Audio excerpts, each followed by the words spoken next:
All right, testing, testing. Hopefully this is working. This is Mr. West. It's Wednesday, the 15th of February, and if you are sitting in my 11:30 class, this is kind of awkward because I'm still in the room.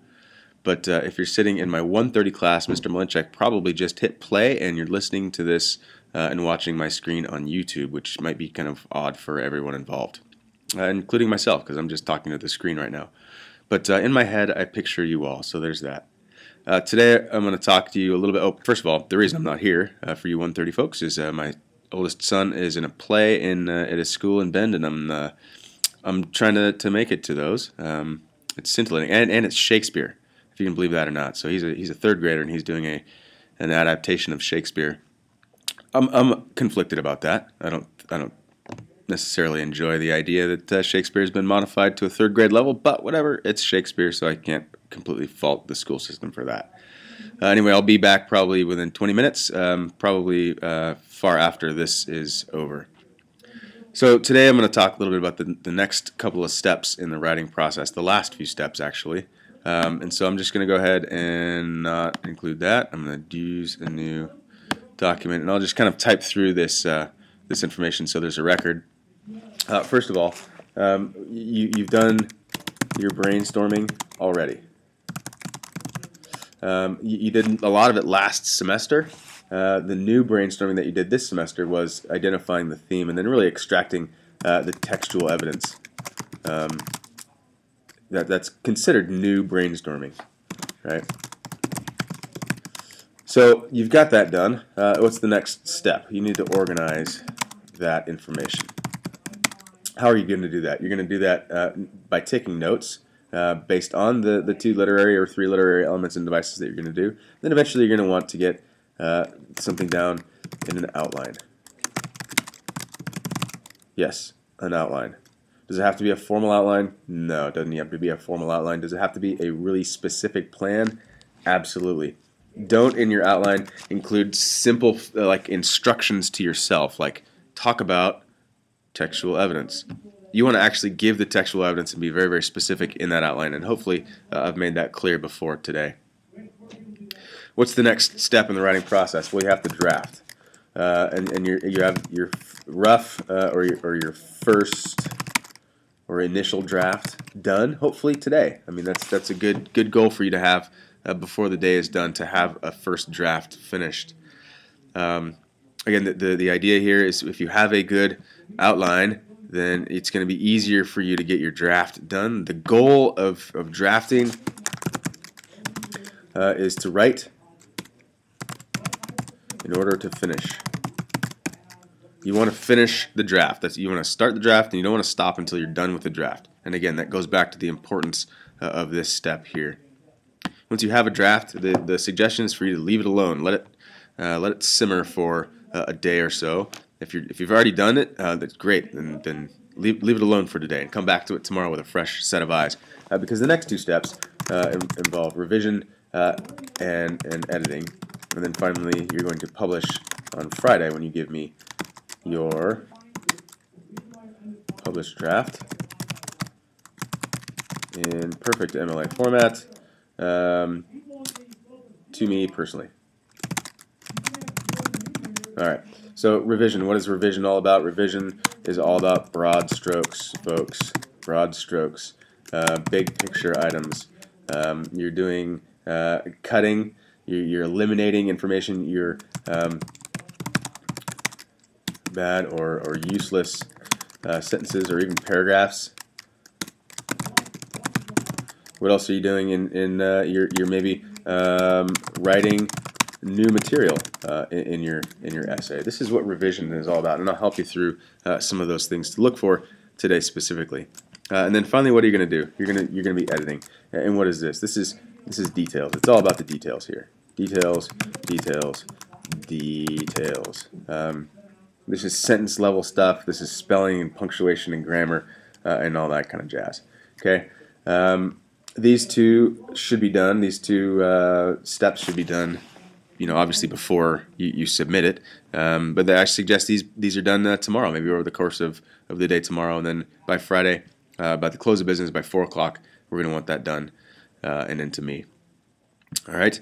If you have any questions as we go through here, write them down in your notebook, in your spiral, or somewhere on your forehead. I don't know, and zip me an email or wait for me to get back and ask me in person. Again, you 11:30 folks can probably ask me in person now because I'm over in the corner of the room. Okay, I'll just let that be awkward for a second. Okay. Let's talk a little bit about revision, shall we? All right. You're going to want to probably write some of this stuff down.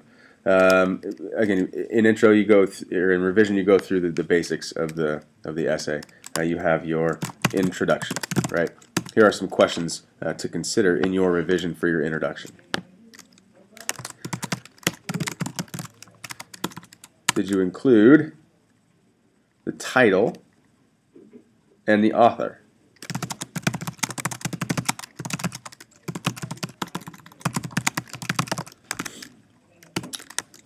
Is the title in quotation marks? If not, put it in quotation marks. Take note. It's not italicized, it's not underlined, it's not anything like that, but it has to be identified as the title. Next thing, do you have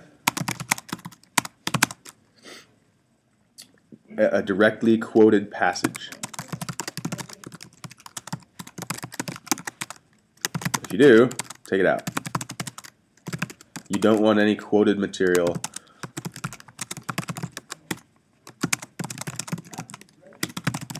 in the opening. Generally speaking, obviously, if you have like, I mean, there's exceptions to this. One student already has came to me with an exception, and we've kind of talked through that. But generally speaking, you don't want any quoted material in your opening because your quoted material is going to be the evidence or the support for the points in your body paragraph. So you want to kind of save that for evidence. The next thing you want to try to take a look at is, does the introduction have the basic inverted triangle structure? Remember, the inverted triangle structure is a broad statement about the story, maybe give it a little bit of context next, a quick little summary of what the story is about, then you get into the topic of the story, the thematic topic, and then eventually you get into the theme, and then your thesis statement. What is your thesis statement? Everyone should know that, so I'm going to pause for 1.5 seconds for you to answer that in your head. The thesis statement is...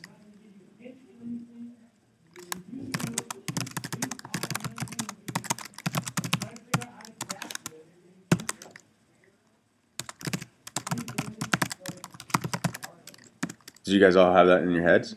The thesis statement is the theme plus. Remember, the theme plus the literary elements and devices that you'll be discussing. Let's see here. The basic structure here is this.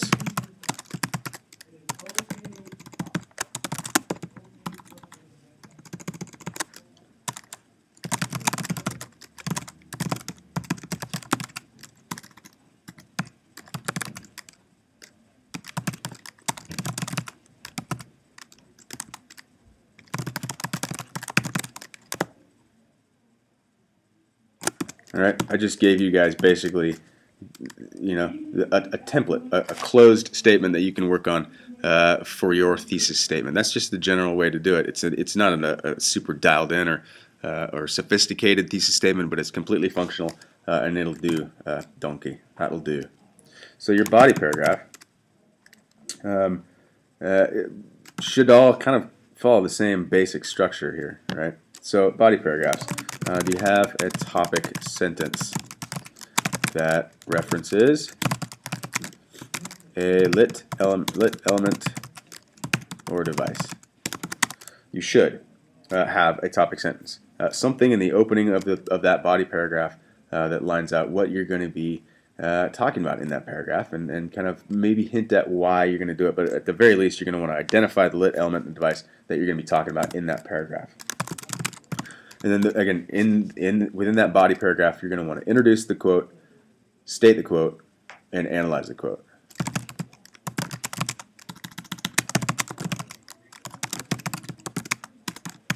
Remember, textual evidence is another name for quoted material. Not all textual evidence needs to be quoted. Sometimes you can paraphrase some things, so that's why I'm doing it that way.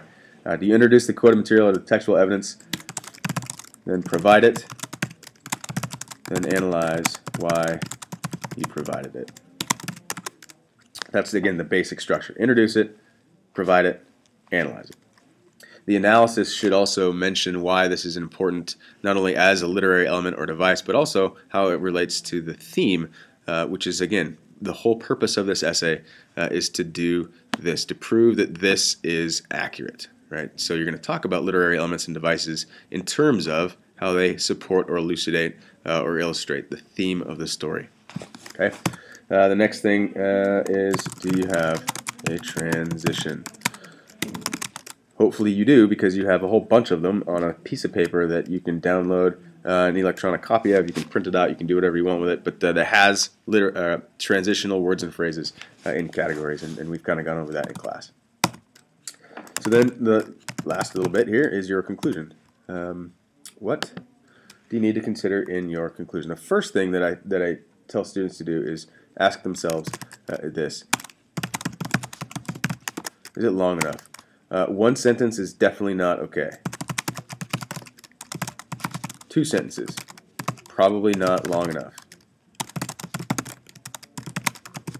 Okay, you're going to want to at least get to 3, 4, 5. It's a proper paragraph, so you're going to want, the general guideline is 4 to 7 sentences, but 3 might work out depending on the type of sentences that you write. So make sure it's long enough. Does it revisit, not restate, the thesis statement? You don't want to just copy and paste it. You don't want it to be so close to your thesis that I read it and I'm like, I read that sentence earlier in the paper. Oh, that's your thesis. You want to just revisit the idea, so you're going to want to actually play around with writing your thesis statement a couple of different ways. If you have 3 or 4 different versions of that thesis statement, then you can put one of those other versions here in the conclusion. And then, does it leave the reader with something to think about? So what? Who cares? Why is this theme, and thus the thesis statement, important? Try to make it as universal as possible. Okay, what does a universal mean? It means it applies to anyone out there in the world at large. Even you guys. Even guys like me. Okay, so there's that. That's a basic revision strategy. If you go through and answer all of these questions, you're going to start doing some revision and some actually really useful revision for your essay. All right, any questions about this? Again, write them down if you're in the 1:30 class and wait for me to get back, or zip me an email. If you're in the 11:30 class, still you're going to want to write them down, because I think I just hit play, and again, I'm awkwardly sitting in the other part of the room and looking at you guys right now. And I bet you some of them just looked at me right now. Did you look at me? You are. And now you're smiling because I caught you looking at me. Isn't this weird? This is kind of weird. All right, 1:30 folks, that doesn't make any sense because you can't look at me because I'm not here. Okay, anyway, I'm done with this. Let's talk a little bit about editing. What is editing then? What is editing? Editing, and I'm actually going to give you guys a couple of tools to help you with this. Editing is, again, small picture stuff. It's the sentence level. It's the nuts and bolts of language. It's punctuation. It's grammar. It's spelling. It's capitalization. For you guys, the new stuff is including quoted material and references in the actual essay. So really what we're talking about here is punctuation new, right? Let's see if we make that red. And if I had flash on this thing, I would make it like flash at you and like get boldface and stuff. Oh, watch this. I can actually kind of do that sort of in the ghetto way. Watch this. Oops. There, it's flashing. It's flashing. Isn't that cool? Flashing. New. This just in. You're going to want to consider how you include textual evidence. Make sure you keep all the punctuation is the same in there. You know, sometimes you're going to want to use the ... the ellipsis, right? Sometimes you're going to want to use you know, your quotation marks, right? You're going to want to use all kinds of different things, like where's your period go? Does your period go inside the quotation mark? Does your period go outside? It doesn't go outside, it goes inside. Are you just quoting a piece of something and then getting a comma? So in that case, your comma is going to go inside, and then you're going to keep writing. These are just things to consider, right? This, and again, if you just are looking at this right now, this made no sense if you didn't have any audio.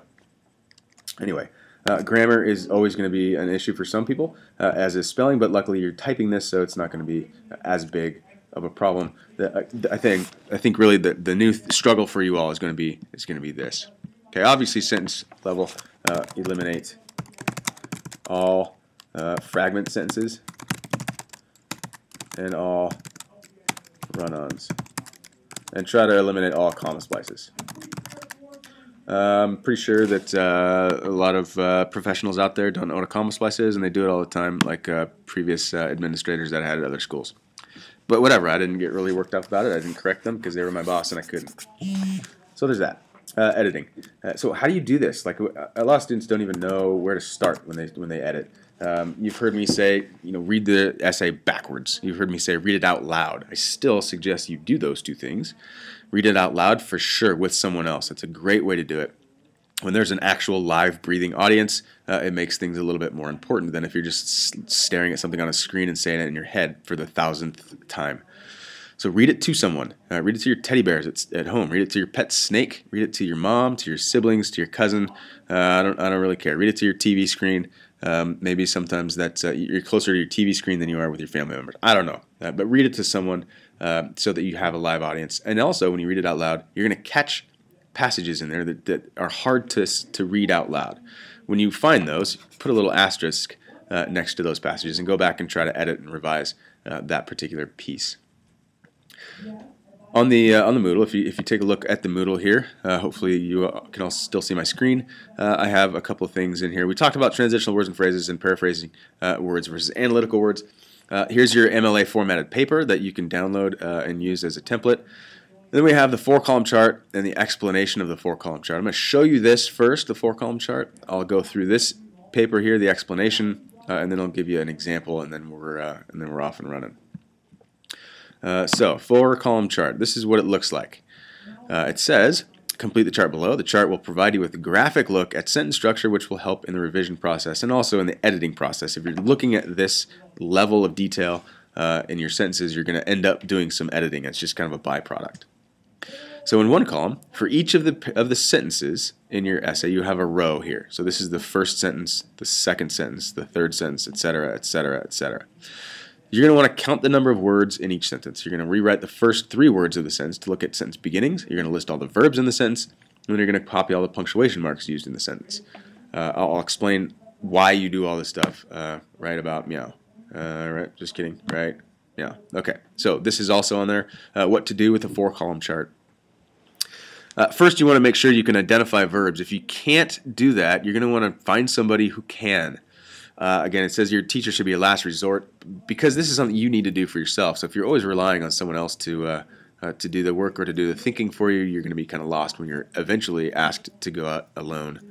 Fill in the 4-column chart. Again, you want to analyze a sampling of the essay, so the chart analysis should be done to most of your essay. I mean, if you have 5 paragraphs and they're all 5 sentences long, using the new math, that's only 25 sentences, so it's not that bad, right? So if you want to go back over here to the 4-column chart, you're only going to do 25 sentences. Obviously, if you're writing a 4 to 5 page paper, yeah, then that might get a little tedious, and you don't want to do the entire thing. So you want to do a sampling of it, most of your essay, perhaps. When you filled in the chart, provide the following information. Again, this is just kind of like a worksheet, you know? It helps you kind of put everything into perspective. What are the words you used most at the beginning of a sentence? How many times did you use each of them? Sentence beginning is this, number of times used. So if you start all of your sentences with, I think that, don't do that, by the way.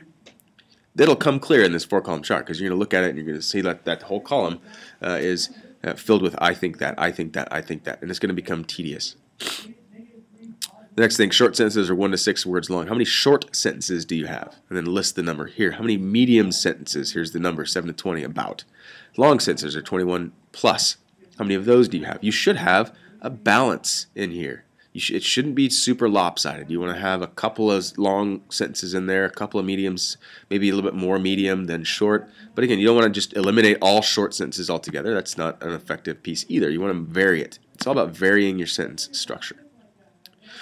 This says that you must have at least 3 of each length in your essay. Whatever, you must have. I'm not going to turn it back to you if you don't. This is just, again, a guideline, and I'm trying to be forceful here with my language, but ultimately we all know that I am kind of spineless and I don't really care one way or the other, whether you do it or not.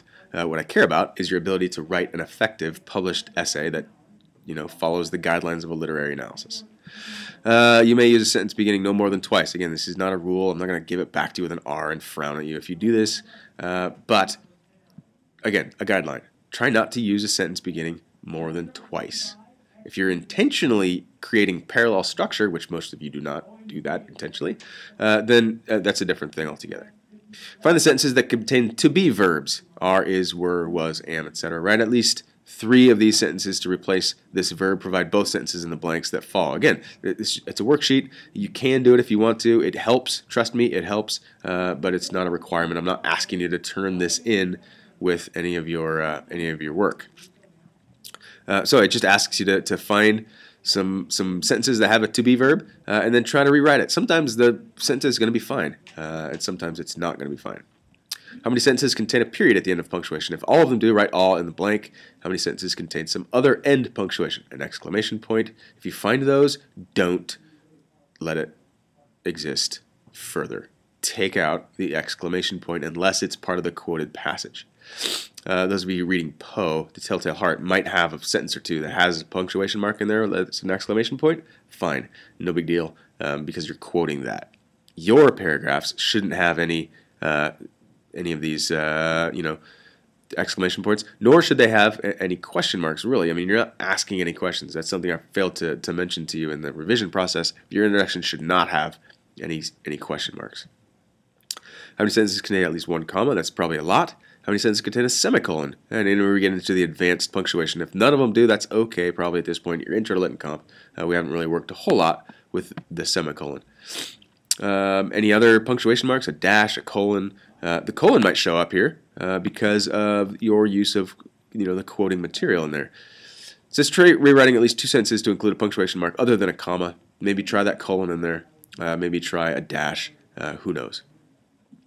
And then it says here, finally take a look at your essay one last time. With a critical eye to your original draft before the revisions in the space below, please explain what you see as your biggest weakness in terms of sentence fluency and conventions, which essentially is what this 4-column chart analyzes. So a little bit of a reflection here. Those students who take the time to work this detailed with their own essays are going to do better than students who don't, in general. If you're going to work this hard at fixing and tinkering with and modifying your essay, chances are you're going to find things that you can fix, right? And this chart simply is a tool that you can use. The 4-column chart right there. This is simply a tool that you can use to look for patterns, right? Patterns. That's all we're looking for is patterns. Okay? All right. Any questions? Write them down. Zip them to me in an email, and we'll go from there. I'm just going to show you quickly how you might go through this. If you've typed your first draft, that's great. It'll help you out with this. For example, the mask of first 3 words of the sentence. Next sentence. Those truths being. So you can see you don't have to do them all in order, sentence by sentence by sentence. You can go through and do this first. That was a really long sentence, so the truth that. And I'm going to skip a line for a new paragraph just so I can see that, oh my gosh, that paragraph was only 2 sentences long. Maybe I could add a new one in there. Keep going, get a look at this. But these measures, there's the next thing. Oops. Alright, so then we have a new. So what am I noticing already about this particular essay? And hopefully you guys recognize this essay. It's one of the samples online. The clock was We have two sentence paragraphs in a row. If I were this author, I would probably take a look at that and say, you know what? I could probably write a few more sentences in here, maybe one, maybe two, just to kind of explain this a little bit more. On paper, literally on paper now, this looks like it's a little short, right? And then you keep going through the rest of the paper. You can count too. 1, 2, 3, 4, 5, 6, 7, 50, 60, 70, 80, 22. So this is 22, which makes it a long sentence. The verbs is, uses, that's it. All punctuation marks. Oh, easy. All punctuation marks. None, except for a period. Why does it keep doing that? Okay, the next sentence. 1, 2, 3, 4, 5, 6, 7, 8, 9, 10, 11, 12, 13, 14, 15, 16, 17, 18, 19, 20, 21, 22, 23, 24, 25, 29, 30, 31, 32. Holy smokes. 32 is a pretty long sentence. We've got being is not a verb, and I kind of told you guys about it. This one, can run, is one. Not is an adverb. We'll get to that later. Is, will, let.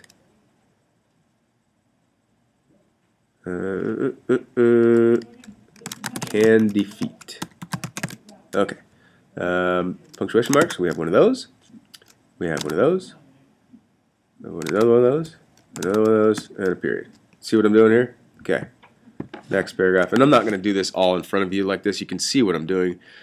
So far, if I just analyze that first paragraph, 22 and 32, again, there's only two sentences here. We're going to probably want one or two more in there.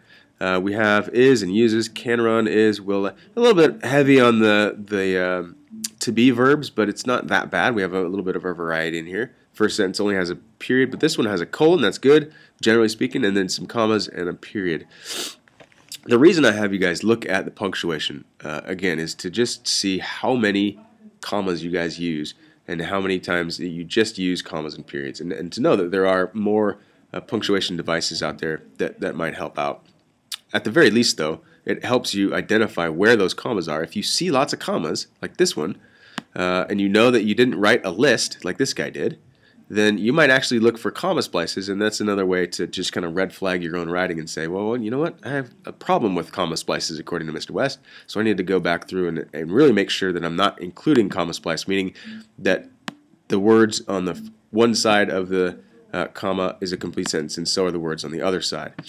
If that's the case, that's a comma. Again, more on the grammar piece when we get into our research paper, because we're going to do a lot with grammar there. All right, you can see how I go through this. You don't have to do it again sentence by sentence. You can do one of the columns all the way through. A lot of students like to count the number of each sentences, number of words in each sentence first, and then they go through and do this column next, and they do this column next, and they do this column. Some, because you have this kind of digital version, you can just copy and paste. It's easier to do it this way. These two first, and then you go back and do this one because it's a little more tedious, whatever.